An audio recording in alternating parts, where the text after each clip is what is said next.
दोस्तों, प्राचीन काल से दुनिया के अलग अलग कल्चर्स और ट्रेडिशन में सर्पेंट्स की पूजा की जाती है। अलग अलग माइथोलॉजीज और फोल्कलोर्स में मैजिकल सर्पेंट्स के किस्से कहानियां मिलते हैं। कभी आधे इंसान और आधे सांप, कभी ऐसे सांप जो अपनी इच्छा से इंसानों का रूप ले सकते हैं, तो कभी ऐसे सांप जिनके पास सुपरनैचुरल पावर्स होते हैं। एशियन कल्चर में आज भी सर्पेंट वर्शिप कॉमन है, क्योंकि यहीं सबसे ज्यादा सुपरनैचुरल सर्पेंट्स के किस्से फोल्कलोर्स में मिलते हैं। इंडियन स्क्रिप्चर्स में इच्छाधारी नागों के बारे में वर्णन किया गया है, और साथ ही उस जगह का जहां वो आज भी रहते हैं। आज के एपिसोड में हम मैजिकल सर्पेंट्स के बारे में जानेंगे, तो एपिसोड को अंत तक जरूर देखिएगा। भारतीय इतिहास हमें ऐसे सांपों के बारे में बताता है जो किसी भी जीव में परिवर्तित होने की क्षमता रखते हैं। इन्हें इच्छाधारी सांप कहा जाता है। ये इंसानों का रूप भी ले सकते हैं और काफी दिव्य माने जाते हैं। इंडियन माइथोलॉजी में इन सर्पेंट्स के ओरिजिन की स्टोरी काफी दिलचस्प है। लेजेंड के अनुसार एक बार नाग और नागिन का जोड़ा जंगल में मेट कर रहा था। तभी कुछ शिकारियों की नजर उन पर पड़ी। डर के मारे शिकारी ने उन पर हमला किया और नाग की जान मौके पर ही चली गई। साथ ही नागिन भी बुरी तरह घायल हो गई थी। अब नागिन को इस घटना से बहुत पीड़ा हुई, लेकिन कुछ भी करने में असमर्थ उस नागिन ने शिवजी की पूजा और तपस्या करना शुरू किया। बहुत समय बीतने के बाद शिवजी प्रकट हुए और उसे वरदान में कई सुपरनैचुरल पावर्स दिए। अब वो नागिन जब चाहे अपना रूप बदल सकती थी। साथ ही वो अपनी शक्ति से किसी की भी जान ले सकती थी।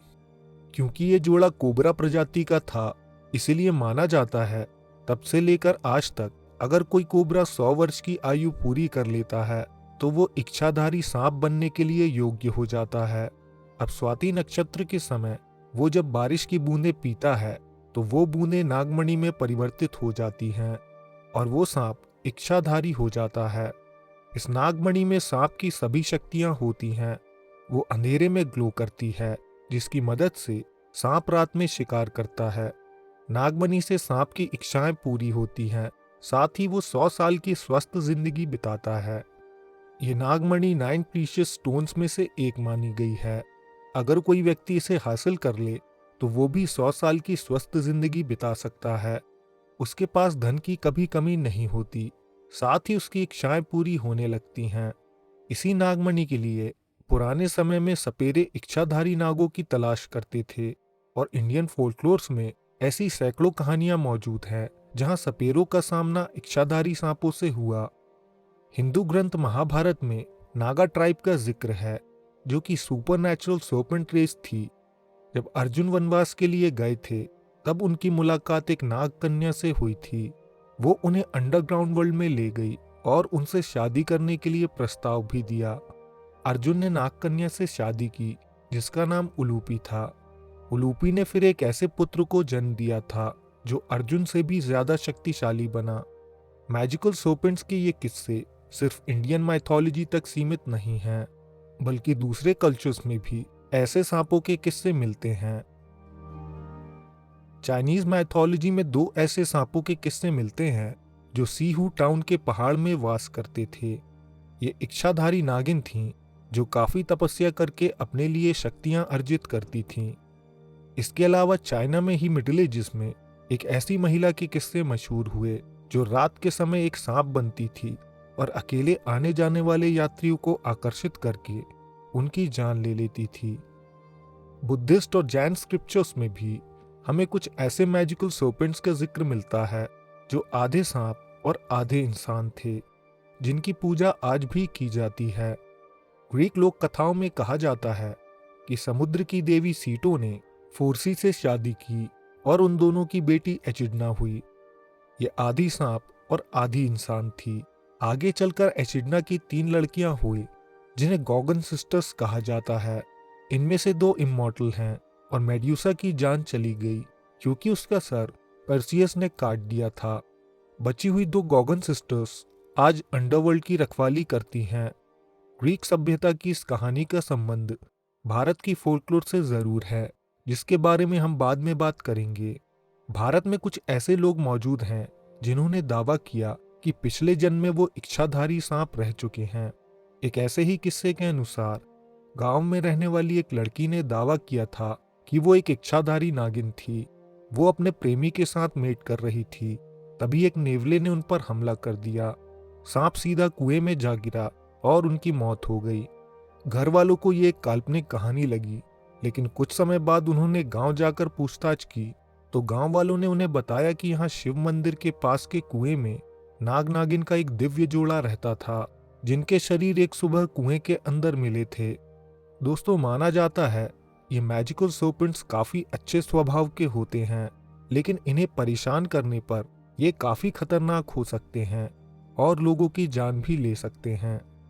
पहले के जमाने में ऐसे जीवों से सामना होना आम बात थी, लेकिन जैसे जैसे समय आगे बढ़ता गया इनके दर्शन दुर्लभ होते गए, इसीलिए लोग इन बातों पर विश्वास नहीं करते।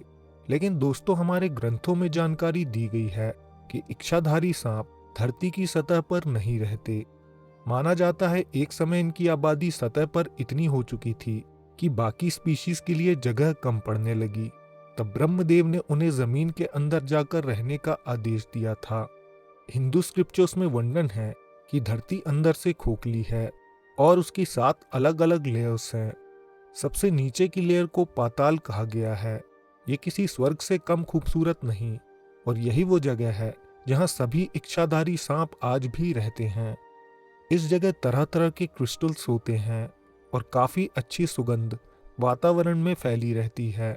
यहाँ इच्छाधारी सांपों के अलावा दैत्य कन्याएं भी रहती हैं, जो किसी अप्सरा से कम नहीं। इच्छाधारी सांप इस लोक को अपनी नागमणियों से प्रकाशित करते हैं, क्योंकि यहाँ सूरज की रोशनी नहीं पहुंच सकती। दोस्तों, ग्रीक सभ्यता में भी यही मान्यता है कि धरती अंदर से खोखली है और धरती के अंदर ही मैजिकल सर्पेंट्स की रेस एग्जिस्ट करती है। कुछ मॉडर्न टाइम एक्सप्लोरर्स जैसे जूल्स वर्न, रिचर्ड शेवर और विलियम मॉर्गन ने भी इस थ्योरी को सपोर्ट किया है, क्योंकि उन्होंने धरती के अंदर जाकर उसे एक्सप्लोर किया है। रिचर्ड ई बाइड ने भी अगार्थियन से मिलने के किस्से सुनाए हैं, जो धरती के अंदर रहने वाली एक दिव्य रेस मानी जाती है। अगर हम किसी तरह धरती के अंदर जाकर उसे एक्सप्लोर कर सकें तो निश्चित ही हमारा सामना ऐसे जीवों से हो जाएगा जिन्हें विज्ञान कल्पना मानता आया है। आज के एपिसोड में बस इतना ही। वीडियो पसंद आया हो तो लाइक करें, कमेंट्स में अपनी राय दें। अगर आप चाहें तो हमारे चैनल को सब्सक्राइब करके ऑल नोटिफिकेशंस ऑन कर सकते हैं। हम जल्द आपसे एक नए एपिसोड के साथ मिलेंगे। धन्यवाद।